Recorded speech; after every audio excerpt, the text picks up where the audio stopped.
मैं जानता हूं कि तुम्हारे भीतर कितनी बेचैनी है, कितना शोर है। मैं शिव हूं, जो स्वयं परम शांति का स्रोत है। मैं तुम्हें एक ऐसी कहानी सुनाऊंगा जो तुम्हारी हर चिंता को मिटा देगी और तुम्हें एक ऐसी शांति देगी जो कभी भंग नहीं होगी। ये केवल शब्द नहीं है, ये मेरे हृदय से निकला एक उपदेश है। इसे शांत मन से सुनना और समझना।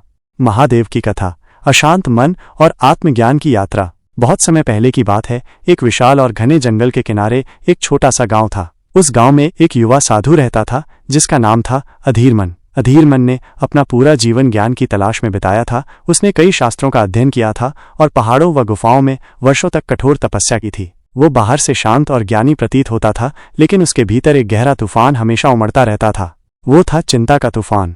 अधीरमन हर छोटी बड़ी बात की चिंता करता था। वो चिंतित रहता था कि कहीं उसकी तपस्या भंग न हो जाए, कहीं उसे सही गुरु न मिले, कहीं वो मोक्ष प्राप्त न कर पाए। जब गांव में अकाल पड़ता तो वो चिंतित होता कि लोग कैसे जीवित रहेंगे। जब वर्षा होती तो उसे चिंता होती कि कहीं बाढ़ न आ जाए। उसका मन कभी शांत नहीं रहता था। वो जानता था कि चिंता उसे शांति से दूर ले जा रही है, लेकिन वो चाहकर भी इसे छोड़ नहीं पाता था। उसे लगता था कि चिंता करना ही समस्याओं को हल करने का एकमात्र तरीका है। एक दिन अधीरमन अपनी कुटिया में बैठा गहरे ध्यान में लीन था। उसके मन में हजारों चिंताएं एक साथ घूम रही थीं।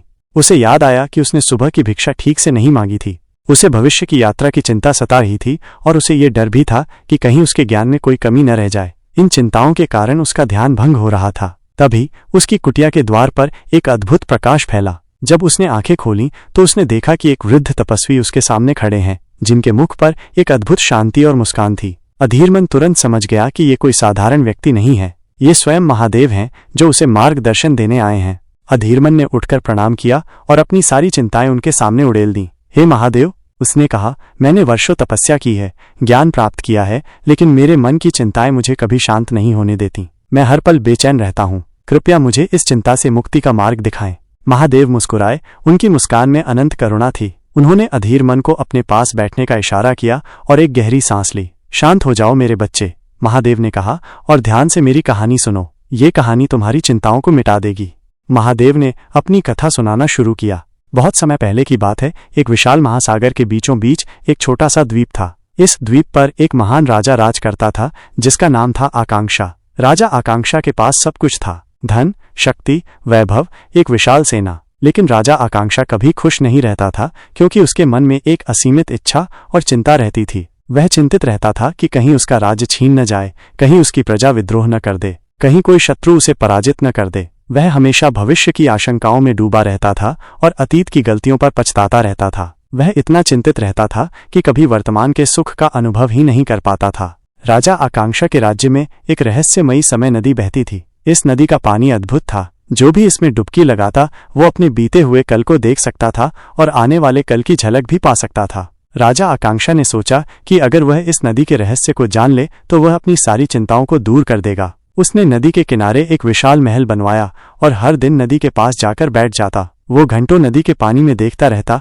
कभी अपने बीते हुए कल की घटनाओं को देखकर दुखी होता, तो कभी अपने भविष्य की काल्पनिक आपदाओं को देखकर चिंतित हो जाता। वह ये नहीं समझ पाया कि नदी का पानी स्थिर नहीं था, वो निरंतर बह रहा था। हर पल नया पानी आता और पुराना पानी चला जाता। लेकिन राजा आकांक्षा पुराने पानी को पकड़े रहने और नए पानी को नियंत्रित करने की कोशिश करता रहा।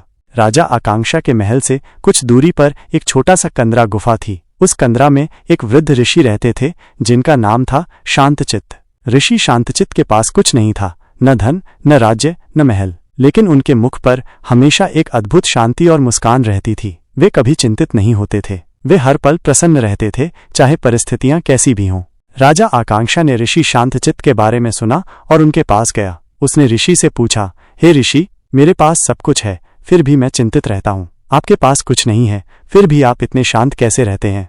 ऋषि शांतचित्त मुस्कुराए। उन्होंने राजा आकांक्षा को अपने पास बैठने का इशारा किया और कहा, हे राजन, तुम्हारी चिंता का कारण ये नहीं है कि तुम्हारे पास क्या है या क्या नहीं है। तुम्हारी चिंता का कारण तुम्हारी अनासक्ति का अभाव और वर्तमान से दूरी है। तुम समय नदी के पानी को पकड़ने की कोशिश करते हो, लेकिन वो तो बहता ही रहता है। ऋषि ने आगे कहा, तुम्हें यह समझना होगा कि इस संसार में परिवर्तन ही एकमात्र सत्य है। कुछ भी स्थायी नहीं है, न तुम्हारा सुख, न तुम्हारा दुख, न तुम्हारी सफलता, न तुम्हारी असफलता। सब कुछ आता है और चला जाता है, जैसे नदी का पानी आता है और चला जाता है। जब तुम इस बात को गहराई से स्वीकार कर लेते हो कि सब कुछ क्षणिक है, तो तुम किसी भी चीज से बहुत ज्यादा आसक्ति नहीं रखते। जब तुम आसक्ति छोड़ देते हो तो तुम्हें खोने का डर नहीं होता, और जब डर नहीं होता तो चिंता और दुख अपने आप कम हो जाते हैं।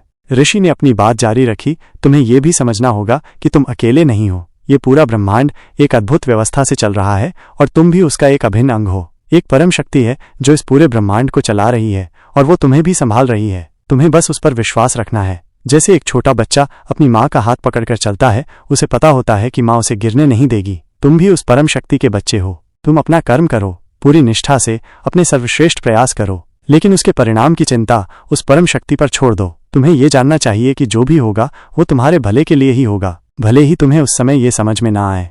ऋषि ने राजा आकांक्षा को बताया, तुम्हारी अधिकांश चिंताएं या तो अतीत की यादों से जुड़ी होती हैं जिन्हें बदला नहीं जा सकता, या भविष्य की अनिश्चितताओं से जुड़ी होती हैं जो अभी तक आई भी नहीं है। तुम्हें केवल और केवल वर्तमान क्षण में जीना सीखना होगा। जब तुम खाना खा रहे हो तो सिर्फ खाने पर ध्यान दो। जब तुम चल रहे हो तो अपने कदमों पर ध्यान दो। अपनी सांसों पर ध्यान केंद्रित करो। श्वास ही वो लंगर है जो तुम्हें वर्तमान में बांधे रखता है। जब तुम अपनी आती और जाती श्वास पर पूरी जागरूकता के साथ ध्यान देते हो तो तुम्हारा मन स्वतः ही शांत होने लगता है और तुम पूरी तरह से आज में आ जाते हो। जब तुम्हारा मन वर्तमान में स्थिर हो जाता है तब चिंता के लिए कोई जगह नहीं बचती। ऋषि शांतचित्त ने आगे कहा, हे राजन, तुम्हें ये समझना होगा कि तुम तुम्हारा मन नहीं हो, तुम मन के साक्षी हो, यानी केवल देखने वाले। चिंता तुम्हारे मन में पैदा होती है लेकिन तुम उससे अलग हो। जब कोई विचार, कोई भावना, कोई चिंता तुम्हारे मन में आए तो उसे पकड़ो मत, उससे लिप्त मत हो जाओ। बस उसे देखो जैसे तुम आकाश में बादलों को देखते हो। बादल आते हैं, वे अलग अलग आकार लेते हैं, फिर चले जाते हैं, लेकिन विशाल और अपरिवर्तित आकाश वैसा ही रहता है। तुम भी उसी विशाल और अपरिवर्तित आकाश की तरह हो। ये अभ्यास तुम्हें अपने विचारों और भावनाओं से एक आवश्यक दूरी बनाए रखने में मदद करेगा। जब तुम उनसे लिप्त नहीं होते तो उनकी शक्ति क्षीण हो जाती है और तुम शांत रहते हो। ऋषि ने राजा आकांक्षा को समझाया, जीवन में हर अनुभव एक सीख है, चाहे वो कितना भी सुखद हो या दुखद। दुख अक्सर तुम्हारा सबसे बड़ा शिक्षक होता है जो तुम्हें ऐसी शिक्षाएं देता है जो सुख में कभी नहीं मिल सकती। हर चुनौती तुम्हें मजबूत बनाती है, तुम्हें विकसित करती है। तुम एक छात्र की तरह हो और जीवन तुम्हारा सबसे बड़ा शिक्षक है। चिंता करना और दुख से भागना इस सीखने की प्रक्रिया में बाधा डालता है। जब तुम हर अनुभव को एक मूल्यवान सीख के रूप में देखते हो तो तुम दुख के बजाय अपने विकास पर ध्यान केंद्रित करते हो। ऋषि ने अंत में कहा, तुम्हें कृतज्ञता का अभ्यास करना होगा। चिंता अक्सर इस बात पर केंद्रित होती है कि तुम्हारे पास क्या नहीं है, लेकिन तुम्हारे पास बहुत कुछ है जिसके लिए तुम सच्चे दिल से कृतज्ञ हो सकते हो। ये जीवन, तुम्हारी सांसें, तुम्हारा शरीर, तुम्हारे आसपास की प्रकृति, तुम्हारे प्रियजन। प्रतिदिन उन सभी छोटी बड़ी चीजों के लिए आभार व्यक्त करो। जब तुम आभार व्यक्त करते हो तो तुम अपने जीवन में सकारात्मकता को आकर्षित करते हो और नकारात्मकता व चिंता के लिए तुम्हारे मन में कम जगह बचती है। और सबसे महत्वपूर्ण, हे राजन, शांत रहो और ध्यान करो। तुम्हारे मन का शोर ही तुम्हारी चिंता का कारण है। प्रतिदिन कुछ समय के लिए किसी शांत स्थान पर बैठो, आंखें बंद करो और मौन धारण करो। बस अपनी श्वास पर ध्यान दो। ये मौन तुम्हें अपने भीतर की गहराइयों में ले जाएगा, जहां तुम्हें वास्तविक शाश्वत शांति मिलेगी। महादेव ने अपनी कथा समाप्त की। अधीरमन, राजा आकांक्षा ने ऋषि शांतचित्त के उपदेशों को अपने जीवन में उतारा। उसने समय नदी के किनारे अपना महल छोड़ दिया और ऋषि के साथ कंदरा में रहने लगा। उसने हर दिन मौन का अभ्यास किया, अपनी सांसों पर ध्यान दिया और वर्तमान में जीना सीखा। उसने अतीत को जाने दिया और भविष्य की चिंता छोड़ दी। धीरे धीरे उसके मन की सारी चिंताएं शांत हो गईं। वह हर पल में शांति और आनंद का अनुभव करने लगा। वह जानता था कि सुख और दुख आएंगे जाएंगे, लेकिन वे उसे प्रभावित नहीं कर पाएंगे, क्योंकि उसने अपने भीतर की शांति को खोज लिया था। वह अब राजा आकांक्षा नहीं बल्कि स्वयं शांतचित्त बन गया था। हे अधीरमन, महादेव ने कहा, तुम्हारी चिंता का कारण भी यही है।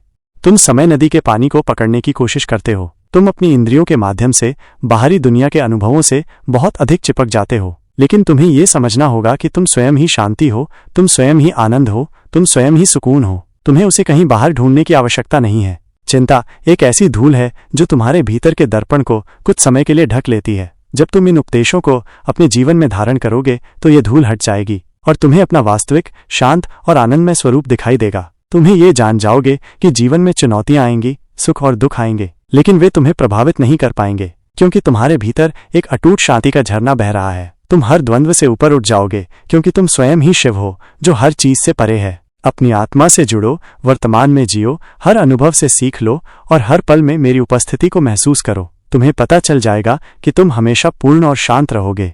ये कहकर महादेव मुस्कुराए और धीरे धीरे प्रकाश में विलीन हो गए। अधीरमन अब अधीरमन नहीं रहा। उसने महादेव के वचनों को अपने हृदय में बसा लिया। उसकी सारी चिंताएं मिट गईं और उसका मुख भी महादेव की तरह ही शांत और दिव्य मुस्कान से भर गया। वो जानता था कि उसे अब कहीं बाहर सुकून ढूंढने की जरूरत नहीं है, क्योंकि सुकून उसके भीतर ही था हमेशा से। ओम नमः शिवाय।